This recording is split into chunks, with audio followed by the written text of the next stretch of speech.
ஒரு காலை திவ்யா தோட்டத்தில் விளையாடிக் கொண்டிருந்தாள். திடீரென்று வண்ண காற்றிலிருந்து மிலி தோன்றினான். மலி திவ்யாவின் நண்பன். ஹாய் திவ்யா, நமக்கு ஒரு புது மிஷன்.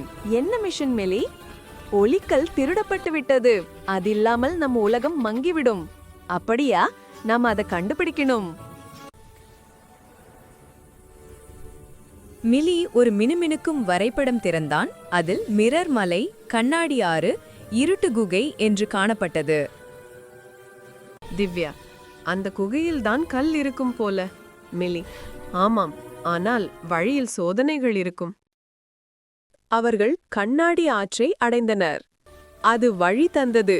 ஆனால் திடீரென்று குரல் கேட்டது. உன் இதயம் நேர்மையானால் மட்டுமே நீ கடக்க முடியும். திவ்யா, நான் பொய்யில்லாமல் உண்மையா நடப்பேன்.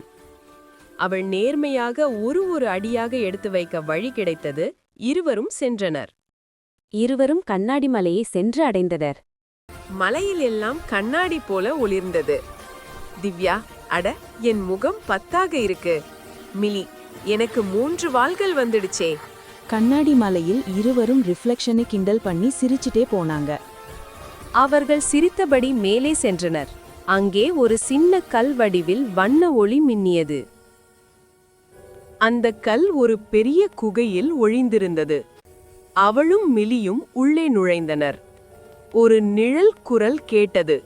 என்னை பயமின்றி கடக்க முடிந்தால் மட்டுமே கல் உனது. நான் பயப்பட மாட்டேன் என திவ்யா கூறினாள். அவள் மிலியின் கையை பிடித்தாள். மிலி மேலும் பிரகாசித்தாள். ஒலிக்கல்லை கண்டுபிடித்ததும் இருவரும் மகிழ்ச்சியில் துள்ளி குதித்தனர். திவ்யா கல்லை தொட்டவுடன் மின்னல் போல ஒளி பரவியது. முழு குகை ஒளிர்ந்தது. நிழல் ஒளியில் கரைந்தது. நீயே உண்மையான ஒளியின் காவலன் திவ்யா. ஆனா நீ இல்லாம நான் முடியாது மிலி. அவர்கள் திரும்பி வந்தபோது முழு வண்ண நாடும் மீண்டும் மின்னியது. அனைத்து கிரீச்சர்ஸ்களும் கொண்டாட்டம் செய்தனர்.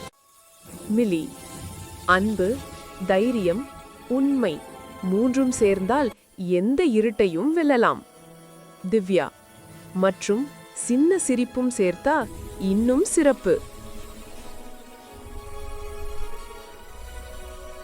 பயமில்லாமல் உண்மையுடன் நடக்கும் மனம்தான் உலகத்தை ஒளிர வைக்கும். இது போல நிறைய கதைகளை கேட்பதற்கு சித்து தமிழ் ரைம்ஸை லைக் பண்ணுங்க, ஷேர் பண்ணுங்க, சப்ஸ்கிரைப் பண்ணுங்க.